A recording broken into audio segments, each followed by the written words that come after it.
Alors, la Russie va en guerre contre l'Ukraine. Pour comprendre cette histoire qui nous dérange tous aujourd'hui, nous allons rentrer en arrière dans l'histoire. L'histoire nous raconte toujours les faits présents. Nous connaissons tous Hitler et son histoire de guerre mondiale. À cette époque, pendant que Hitler voulait conquérir le monde et que le monde était dans un trouble incroyable, l'Europe de l'Ouest, l'Occident et les Russes se sont mis ensemble pour résister à Hitler. Comme Hitler était un guerrier aguerri, il a fallu qu'ils se mettent ensemble en fusion pour essayer de pulvériser ou d'écraser l'armée allemande qui à l'époque faisait beaucoup de terreur. À la fin de la Deuxième Guerre mondiale, il y avait deux groupes évidents. Il y avait l'Occident, l'Europe, les États-Unis, l'Angleterre, la France, la Belgique et le reste. Et à droite, l'Union soviétique, la Russie, l'Ukraine, la Roumanie et le reste. Ces deux groupes de personnes vivaient dans deux mondes complètement différents. Ils ne partageaient pas nécessairement les valeurs, pas nécessairement leurs idées politiques ou leur idéologie sociale. En 1945, on a créé ce qu'on appelle les Nations Unies, dans le but de fédérer tout le monde, d'apporter la paix, la gentillesse, la sympathie entre pays. Finalement, on peut vivre en paix dans un monde meilleur. Évidemment, partant de l'idée d'une deuxième guerre mondiale qui a réclamé beaucoup de vies, il était tout à fait normal de chercher à trouver un moyen de collaborer. Malheureusement, comme l'homme est mauvais, méchant, la jalousie naquit très vite entre les deux groupes. L'Europe, que vous connaissez aujourd'hui, a commencé à avoir des ressentiments à l'égard des soviets, qui étaient un groupe d'hommes forts. En 1948, on crée ce qu'on appelle le traité de Bruxelles, Brussels Treaty, qui unissait la Belgique, la France, la Hollande, la Grande-Bretagne. L'objectif était de fédérer ces pays et de créer une force armée. En effet, pour imbriquer à une union qui existait déjà entre la France et l'Angleterre. Je répète, le traité de Bruxelles, où il y a la France, la Belgique, la Hollande, l'Angleterre, a été créé dans le but de créer une force armée pouvant résister aux ennemis. Et cette histoire a été imbriquée à une histoire militaire qui existait déjà entre la France et l'Angleterre, dans le but de résister à l'URSS, donc l'Union soviétique. Au même moment, les États-Unis et l'Angleterre et le Canada étaient déjà en train de travailler sur une histoire privée, c'est-à-dire une armée privée entre eux. Et comme ils partageaient leurs valeurs et leur unité mentale, ils ont décidé de fédérer leur histoire. C'est-à-dire le traité de Bruxelles, créé en 1948, et l'histoire entre les États-Unis, l'Angleterre et le Canada. Ils ont finalement créé un an plus tard ce qu'on appelle l'OTAN. L'OTAN, dans ce cas, comme vous connaissez, avait pour objectif de protéger les États participants sur le plan militaire. En fait, ils ont créé l'OTAN en dehors des Nations Unies. Ils ont d'abord créé les Nations Unies, prétextant que c'était pour unir les peuples. Et finalement, ils ont dit non, on va créer notre branche militaire à nous. Ils ont créé leur branche militaire où il y avait inclus seulement quelques pays. Pas tout le monde, pas tous qui font partie des Nations Unies. L'objectif subtil était de résister à l'Union soviétique. L'Union soviétique qui partageait les mêmes valeurs que quelques autres pays ennemis aux États-Unis, tels que le Cuba, Venezuela et autres. Ils ont essayé de travailler en correspondance et ça, l'Occident n'a pas aimé. Maintenant, on va rentrer dans notre histoire de Russie et d'Ukraine. En 1962, pendant la guerre froide, les États-Unis et le Cuba ne s'entendaient pas. Évidemment, vous le savez jusqu'à aujourd'hui, ce sont des pays ennemis. La Russie a décidé de donner de l'aide au Cuba en envoyant des marchandises, des produits de vie et aussi des armes. La Russie a décidé de placer des armes, des missiles de longue portée. Et pour ceux qui ne savent pas, Cuba n'est pas très loin des États-Unis d'Amérique. C'est-à-dire à partir de Cuba, on pouvait facilement atteindre les États-Unis. Comprenez aussi que les États-Unis ont beaucoup de chaleur parce qu'ils savent qu'il est plus facile de faire la guerre chez vous que de faire la guerre chez eux. Parce que la distance, l'océan, ils sont un peu épargnés comme ça. La Russie, cette fois-là, s'est décidé d'envoyer des missiles à Cuba, des missiles de longue portée, capables d'atteindre Washington, Chicago et beaucoup d'autres villes américaines. Et cela a créé une alerte générale aux États-Unis. Le président Joseph Kennedy s'est levé disant qu'il va créer ce qu'on appelait une quarantaine des bateaux venant de Russie allant à Cuba. On a donc empêché les bateaux russes d'aller à Cuba pour pas que les missiles atteignent leur destination. Qu'est-ce qu'on comprend là? On comprend que les États-Unis voulaient effectivement protéger son pays en refusant à ce que son ennemi, même si ça se dit pas, place ses missiles juste à côté de la porte, n'est-ce pas? C'est clair. Qu'est-ce que le président Khrushchev dira, le président russe à l'époque? Il dira: si vous voulez qu'on enlève, si vous voulez qu'on arrête ces transactions, il faudrait dans ce cas que vous enleviez vos militaires de la Turquie et vos missiles de la Turquie. C'est-à-dire, cette histoire que nous voyons aujourd'hui est une histoire qui s'est déjà déroulée dans le passé. Les États-Unis avaient une base militaire en Turquie et des missiles de longue portée en Turquie. Et cela était la raison évidemment pour laquelle le président russe disant: je voudrais que vous sortiez vos histoires de la Turquie, comme ça on va arrêter nos transactions avec Cuba. Sans l'accepter ouvertement, les Américains ont accepté. Sans le dire ouvertement parce que ça risque de les noyer, quoi. Et après tout, ils sont les Américains. Ils ont Rambo, Commando, Chuck Norris, Terminator et tout le reste. C'est Superman. Et Batman aussi. Donc, ils ne peuvent pas dire, bon, ok, nous sommes d'accord.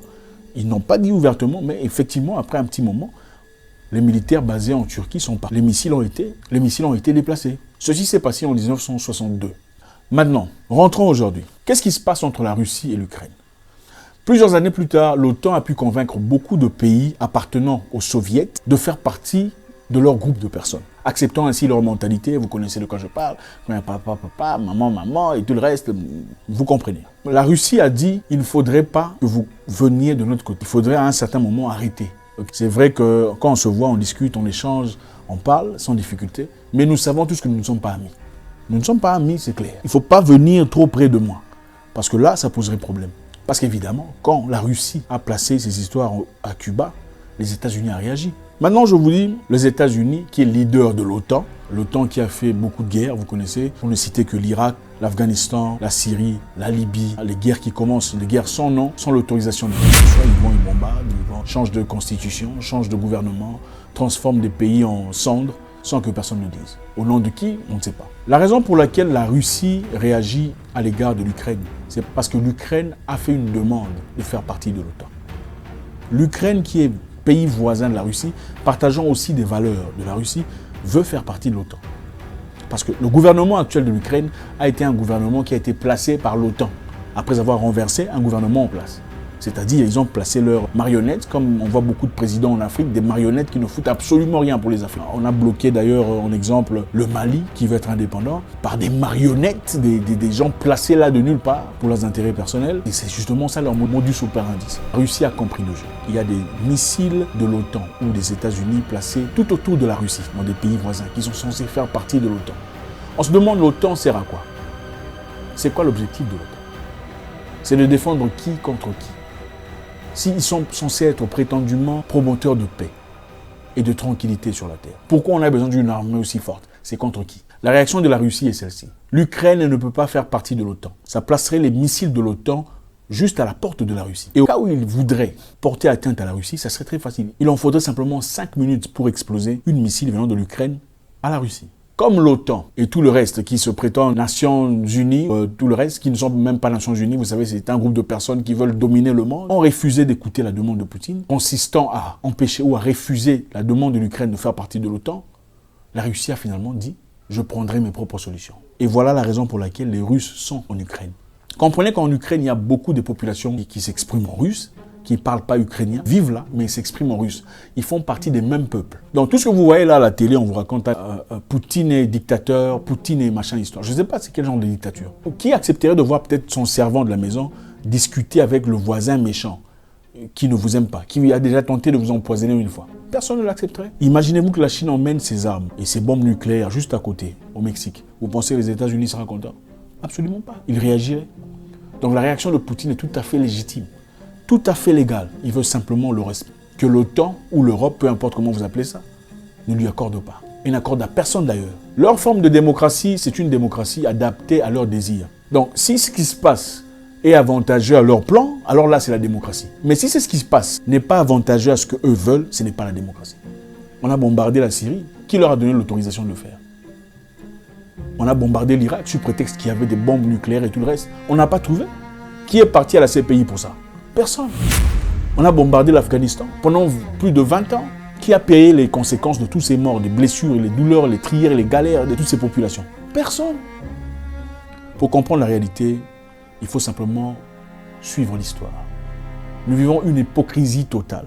Et d'ailleurs, aujourd'hui, beaucoup de peuples, beaucoup de jeunes étudiants noirs sont bloqués en Ukraine, empêchés de traverser, d'aller ailleurs, fuyant la guerre et les bombardements. C'est ça la forme de démocratie dont on nous parle. S'il faut parler de démocratie, on doit être juste du début à la fin. Pas seulement une démocratie qui bénéficie à un certain groupe de personnes et pas au reste. La Russie demande simplement le respect.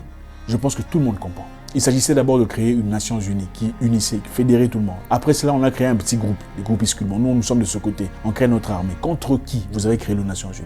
Point d'interrogation. Finalement, vous voulez adhérer tous ceux qui sont de la droite à votre clan pour finalement placer des missiles juste à la porte de la rue. Nous pensons que la réaction de Poutine, je pense que tout le monde comprend, est tout à fait légitime. Je suis en rien fanatique de Vladimir Poutine, qui est un humain avec ses défauts. Mais en ce qui concerne cette situation précise, nous comprenons tous où vont les choses. L'article 5 de l'OTAN dit « Tout pays qui fait partie de l'OTAN, en étant en agression, sera assisté militairement par le reste des pays de l'OTAN. » Parce que clairement, personne n'a osé jusque-là avoir le courage d'aller porter main forte à l'Ukraine. Que ceci nous aide à comprendre ce qui se passe dans le monde et ne pas vivre dans l'aveuglement. On ne vous le dira pas ouvertement. Je ne sais même pas si cette vidéo restera. Mais la réalité est celle-là. La Russie réagit comme toute personne légitime réagirait en cas d'agression. Merci.